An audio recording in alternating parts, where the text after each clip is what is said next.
ആ കന്യാസ്ത്രീകൾക്ക് വലിയ തെറ്റ് സംഭവിച്ചു. ചെയ്തത് ഗുരുതര വീഴ്ച. ചാനൽ ചർച്ചകളിലും മറ്റുമായി ഒട്ടേറെ തവണ ഇത് ചർച്ച ചെയ്തു. ഒരു വിഭാഗം സിസ്റ്റർ പ്രീതി മേരി, സിസ്റ്റർ വന്ദന ഫ്രാൻസിസ് എന്നിവരെ പിന്തുണച്ചുകൊണ്ടും മറ്റൊരു വിഭാഗം അവർ ചെയ്തത് വലിയ തെറ്റാണെന്ന് ആരോപിച്ചുകൊണ്ടും ചർച്ചകളിൽ മുഴുകുന്നു. ആദ്യം മതപരിവർത്തനമാണ് ആരോപിക്കപ്പെട്ട കുറ്റമെങ്കിൽ പിന്നീട് അത് മനുഷ്യക്കടത്തായി. എന്താണെങ്കിലും അവർക്ക് തെറ്റ് സംഭവിച്ചു, വലിയ വീഴ്ച പറ്റി. അതാണ് ഇവിടുത്തെ വിഷയം. മതപരിവർത്തനം അല്ലെങ്കിൽ പിന്നെ മനുഷ്യക്കടത്താണ് എന്ന് ഉറപ്പിച്ചു. ഛത്തീസ്ഗഡിൽ മതപരിവർത്തനം ആരോപിച്ച് 2 കന്യാസ്ത്രീകളെ അറസ്റ്റ് ചെയ്ത് പിന്നീട് അത് മനുഷ്യക്കടത്തായി മാറിയ സംഭവം നമുക്കെല്ലാവർക്കും അറിയാം. എന്താണെങ്കിലും അവർ തെറ്റ് ചെയ്തു എന്നതാണ്, അല്ലെങ്കിൽ തെറ്റു ചെയ്തു എന്ന് സ്ഥാപിക്കാനാണ് ശ്രമം. അവരെ സമൂഹത്തിന്റെ ശത്രുക്കളായി പ്രഖ്യാപിക്കുക എന്നതാണ് ലക്ഷ്യം. തെറ്റ് ചെയ്താൽ ശിക്ഷിക്കപ്പെടണമെന്നത് തീർച്ചയാണ്, അത് ആരാണെങ്കിലും അങ്ങനെ തന്നെ. എന്നാൽ എത്ര മൂടി വെച്ചാലും സത്യം പുറത്തു വരും. നമുക്കറിയാം, ഇന്നേ വരെ മതം മാറ്റുന്നതിന് ആരെയും തട്ടിക്കൊണ്ടുപോയി ഭീഷണിപ്പെടുത്തിയതായോ ആയുധം കാട്ടി മതം മാറ്റിയതായോ ഒരു ചരിത്രം ഇവർക്ക് ആർക്കുമില്ല. അങ്ങനെ ചോര വീഴ്ത്തിയും ഭീഷണിപ്പെടുത്തിയും തട്ടിക്കൊണ്ടുപോയി മതം വളർത്തേണ്ട ഒരു ആവശ്യം ഈ സന്യസ്തർക്കുണ്ടോ? അങ്ങനെ ബൈബിളിൽ ഒരിടത്തും പഠിപ്പിക്കുന്നില്ല. അവർ എന്താണ് അവിടെ ചെയ്തിരുന്നത്? ഒരു ആയുസ് മുഴുവൻ മറ്റുള്ളവർക്ക് വേണ്ടി മാറ്റിവെച്ച് ഏതാണ്ട് 10-30 വർഷക്കാലം മറ്റുള്ളവർക്ക് വേണ്ടി അപരന്റെ നന്മ മാത്രം മുന്നിൽ കണ്ട് അവർ നയിച്ച ജീവിതം അതിന്നൊരു വാർത്തയല്ല. നമുക്ക് ആർക്കും അതേക്കുറിച്ച് അറിയേണ്ട ആവശ്യമേ ഇല്ല. അവർ വലിയ തെറ്റ് ചെയ്തു, ഗുരുതര വീഴ്ച പറ്റി എന്ന് മാത്രം അറിഞ്ഞാൽ മതി. എന്ത് നല്ലത് ചെയ്താലും അതെല്ലാം മതപരിവർത്തനമാകുന്ന നാട്ടിൽ, മതപരിവർത്തനം പെട്ടെന്ന് മനുഷ്യക്കടത്തായി മാറുന്ന നാട്ടിൽ വേറെ എന്ത് സംഭവിക്കാനാണ്? ഇനി അഥവാ ഇങ്ങനെ ഒരു പ്രശ്നം രൂപപ്പെട്ടാൽ തന്നെ TTE ആദ്യം വിവരം അറിയിക്കേണ്ടുന്നത് ബജ്രംഗ് ദളെ ആയിരുന്നോ? പോലീസിന് അവിടെ റോളൊന്നുമില്ലേ?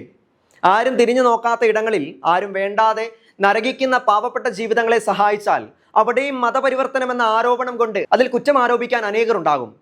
നമുക്കെല്ലാം അറിയാവുന്ന, മൂടിവെക്കാൻ സാധിക്കാത്ത ഒരു സത്യമുണ്ട്. അന്നും ഇന്നും വിദ്യാഭ്യാസ, ആരോഗ്യ, ശാസ്ത്ര മേഖലകളിൽ ഏറ്റവും അധികം സംഭാവനകൾ നൽകിയിട്ടുള്ളത് ആരാണ്? ഒരു മദർ തെരേസയും ഒരു റാണി മരിയയും ഒരു ചാവറേച്ചനും മാത്രമല്ല, അങ്ങനെ ഒരുപാട് ഉദാഹരണങ്ങൾ നമുക്ക് മുന്നിലുണ്ട്. ഇതെല്ലാം ചെയ്യുമ്പോഴും ഈ ആരോപണങ്ങളും നമുക്കിടയിലുണ്ട്. ഇന്നും അതിൽ തെല്ലും മാറ്റമില്ല. ഈ വിഷയത്തിൽ DSJ സന്യാസിനിയായ സിസ്റ്റർ സോണിയ തെരേസ് തന്റെ പ്രതികരണം രേഖപ്പെടുത്തിയത് ഇങ്ങനെയാണ്: ഞങ്ങൾ ക്രൈസ്തവ സന്യസ്തർ എങ്ങനെ നിങ്ങളുടെ ശത്രുക്കളും പേടി സ്വപ്നങ്ങളുമായി മാറി ബജ്രംഗ് ദൾ പ്രവർത്തകരെ? നൂറ്റാണ്ടിലേറെയായി ക്രൈസ്തവ സന്യസ്തർ ഇന്ത്യൻ മഹാരാജ്യത്തിന്റെ ഓരോ മുക്കിലും മൂലയിലുമായുണ്ട്. തീവ്ര ഹിന്ദുത്വ പ്രവർത്തകർ പ്രചരിപ്പിക്കുന്ന ഇതര മതവിദ്വേഷ പ്രചാരകരോ വിഭാഗീയതയുടെ വക്താക്കളോ അല്ല ഞങ്ങൾ. മറിച്ച് ഐക്യത്തിലേക്കും ജീവിതങ്ങളിലേക്കും പാലങ്ങൾ പണിയുന്നവരാണ്. കയ്യിലുള്ളത് മാരകായുധങ്ങളല്ല, കൊന്തയും ബൈബിളുമാണ്. വിശ്വാസത്തിന്റെ ഭാഗമായ ദൈവിക നാമം ആക്രോശമാക്കി അപരനെ ആക്രമിക്കാനും കൊല്ലാനുമായി ഞങ്ങൾ ഒരിക്കലും തുനിഞ്ഞിറങ്ങാറില്ല. ഞങ്ങളുടെ ദൈവമായ യേശുക്രിസ്തു പഠിപ്പിച്ച അല്ലെങ്കിൽ പകർന്നു തന്ന ദൈവിക വചനങ്ങൾ ക്ലേശങ്ങളിലും കഷ്ടതകളിലും ശക്തരായി തീരാൻ മനസ്സിൽ മന്ത്രിക്കുക മാത്രമാണ് പതിവ്. വിശക്കുന്നവർക്ക് ഭക്ഷണം കൊടുക്കുന്നതും ദാഹിക്കുന്നവർക്ക് കുടിക്കാൻ കൊടുക്കുന്നതും വസ്ത്രമില്ലാത്തവർക്ക് വസ്ത്രം കൊടുക്കുന്നതും പാർപ്പിടമില്ലാത്തവർക്ക് പാർപ്പിടം കൊടുക്കുന്നതും രോഗികളെയും തടവുകാരെയും സന്ദർശിക്കുന്നതും അവശരെ സഹായിക്കുന്നതും മരിച്ചവരെ അടക്കുന്നതും തെറ്റായി ഞങ്ങൾക്ക് തോന്നുന്നില്ല. ഇന്ത്യ ഗവൺമെന്റിന്റെ റിപ്പോർട്ട് അനുസരിച്ച് ഇന്ത്യയിൽ ഏകദേശം 28 ദശലക്ഷം അല്ലെങ്കിൽ മൊത്തം ജനസംഖ്യയുടെ 2.3% മാത്രം ക്രിസ്ത്യാനികളാണുള്ളത്. അതായത് 143.81 കോടി ജനങ്ങൾ തിങ്ങിപ്പാർക്കുന്ന ഈ മഹാരാജ്യത്ത് 28 ദശലക്ഷം വരുന്ന ക്രിസ്ത്യാനികളിൽ ഏകദേശം 1 ലക്ഷത്തിനടുത്ത് വരുന്ന ക്രൈസ്തവ സന്യസ്തരെ കണ്ട് നിങ്ങൾ എന്തിന് ഇങ്ങനെ പരിഭ്രാന്തരാകുന്നു? ഞങ്ങളുടെ ലക്ഷ്യം ജനങ്ങളെ മതം മാറ്റാനായിരുന്നെങ്കിൽ ഇന്ന് ഇന്ത്യയുടെ ഭൂരിപക്ഷമായി മാറുമായിരുന്നു ക്രൈസ്തവർ എന്ന സത്യം നിങ്ങൾക്ക് മനസ്സിലാകാഞ്ഞിട്ടാണോ? ഇന്ത്യക്ക് സ്വാതന്ത്ര്യം ലഭിച്ചിട്ട് പതിറ്റാണ്ടുകൾ കഴിഞ്ഞിട്ടും യഥാർത്ഥ സ്വാതന്ത്ര്യം അനുഭവിക്കാനോ ആസ്വദിക്കുവാനോ കഴിയാത്ത അനേകായിരങ്ങൾക്ക് ഞങ്ങൾ നൽകുന്ന സാന്ത്വനങ്ങളും അക്ഷരവെളിച്ചവും നിങ്ങളിൽ ആശങ്ക പരത്തുന്നതിനാലാണോ ഞങ്ങളുടെ വസ്ത്രം നിങ്ങളെ ഭയപ്പെടുത്തുന്നത്? അതോ ഇത്രയും നാൾ അടിമത്തത്തിന്റെ നുകം ചുമലിൽ പേറിയവർക്ക് മുഖമില്ലാത്തവരുടെ മുഖമായും ശബ്ദമില്ലാത്തവരുടെ ശബ്ദമായും ഞങ്ങൾ മാറുന്നത് നിങ്ങൾക്ക് അരോചകമായി മാറുന്നുണ്ടോ? ഞങ്ങളുടെ വിശ്വാസത്തിന്റെയും വസ്ത്രധാരണത്തിന്റെയും സത്പ്രവൃത്തികളുടെയും പേരിൽ ശത്രുക്കളെ പോലെ പെരുമാറാൻ ഞങ്ങൾ ആരും ശത്രുരാജ്യത്തിൽ നിന്ന് അന്യായമായി വലിഞ്ഞു കയറി വന്ന തീവ്രവാദികളല്ല. ഞങ്ങളുടെ ഓരോരുത്തരുടെയും മാതാപിതാക്കളും അവർക്ക് മുമ്പുള്ള പൂർവ്വപിതാക്കളും നൂറ്റാണ്ടുകളായി ഇന്ത്യ രാജ്യത്തിന്റെ മക്കൾ തന്നെയാണ്. അതായത് വിശ്വാസം കൊണ്ട് വ്യത്യസ്തരാണെങ്കിലും ഞങ്ങളും ഈ രാജ്യത്തിന്റെ പൗരന്മാർ തന്നെയാണ്. ഇന്ത്യ എന്ന നമ്മുടെ മഹാരാജ്യത്തിന്റെ ഭരണഘടനയുടെ 25-ാം ആർട്ടിക്കിൾ പൗരന്മാർക്ക് അവരുടെ മനസ്സാക്ഷിയുടെ സ്വാതന്ത്ര്യം അനുസരിച്ച് ഇഷ്ടമുള്ള മതം സ്വീകരിക്കാനും ആചരിക്കാനും പ്രചരിപ്പിക്കാനുമുള്ള അവകാശം ഉറപ്പു നൽകുന്നുണ്ട്. ആ അവകാശത്തിന്റെ മേൽ കൈകൾ വയ്ക്കാൻ നിങ്ങൾക്ക് ആർക്കും യാതൊരു അവകാശവുമില്ല. അതുപോലെ തന്നെ ഒരു ഇന്ത്യൻ പൗരൻ എന്ന നിലയിൽ എന്ത് ധരിക്കണം, എവിടെ താമസിക്കണം, എന്ത് ജോലി ചെയ്യണം എന്നൊക്കെ തീരുമാനിക്കുന്നത് ഭരണഘടന അനുസരിച്ച് അവനവൻ തന്നെയാണ്. അല്ലാതെ ഇന്നലെ മുളച്ചു പൊങ്ങിയ തീവ്രവാദ സംഘടനകളല്ല.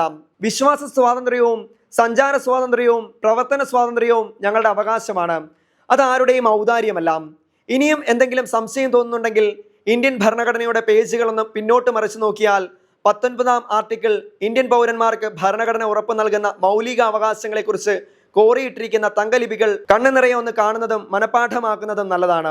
കഴിഞ്ഞ ചില വർഷങ്ങൾക്കിടയിൽ ക്രൈസ്തവ സന്യസ്തർക്ക് എതിരെ നടന്ന നിരവധി ആക്രമണങ്ങളിൽ ഒന്നാണ് ഛത്തീസ്ഗഡിൽ കഴിഞ്ഞ വെള്ളിയാഴ്ച മലയാളികളായ 2 സന്യസ്തരെ മനുഷ്യക്കടത്തും മതം മാറ്റവും ആരോപിച്ച് ബജ്രംഗദൾ പ്രവർത്തകർ തടഞ്ഞു വെക്കുകയും പോലീസ് അറസ്റ്റ് ചെയ്ത് കസ്റ്റഡിയിൽ വെച്ചിരിക്കുന്നതും. റെയിൽവേ സ്റ്റേഷനിൽ തടഞ്ഞു വെച്ചോ പോലീസ് സ്റ്റേഷനിൽ കസ്റ്റഡിയിൽ വെച്ചോ കണ്ണുരുട്ടി കാണിച്ച് പേടിപ്പിച്ചാൽ അടിയറവ് വെക്കുന്ന വിശ്വാസമല്ല ഞങ്ങളുടേത്. നെഞ്ചിന്റെ നെരിപ്പോടിൽ പന്തം കണക്കെ ആളിക്കത്തുന്ന വിശ്വാസമാണത്. തകർക്കാനാവില്ല ഒരിക്കലും. ഞങ്ങളിൽ ജീവനുള്ളിടത്തോളം കാലം. ഞങ്ങൾ ധരിക്കുന്ന ഈ സന്യാസ വസ്ത്രം ദൈവത്തോടുള്ള ഞങ്ങളുടെ ജീവിത സമർപ്പണത്തിന്റെ അടയാളമാണ്. അത് പിച്ചു ചീന്തുവാൻ നിങ്ങൾ എന്തിനു പരിശ്രമിക്കുന്നു? സ്വപ്നത്തിൽ പോലും സങ്കല്പിക്കാൻ കഴിയാത്ത ആരോപണങ്ങൾ ഞങ്ങൾക്ക് മേൽ നിങ്ങൾ ആരോപിച്ചാലും ക്രൂരതയുടെ സംഹാരതാണ്ഡവം തുറന്നുവിട്ടാലും നിങ്ങൾ ഉൾപ്പെടെയുള്ള അനേകായിരങ്ങളുടെ മുറിവുകളിൽ മരുന്ന് പുരട്ടിയും കുരുന്നുകൾക്ക് വിദ്യ പകർന്നു നൽകിയും അനാഥർക്ക് അമ്മയും സഹോദരിയും മകളും കൂട്ടുകാരിയും ഒക്കെയായും ഇനിയും ഞങ്ങൾ നിങ്ങളുടെ ഇടയിൽ തന്നെ ഉണ്ടാകും. സ്നേഹപൂർവ്വം സിസ്റ്റർ സോണിയ തെരേസ്, DSJ.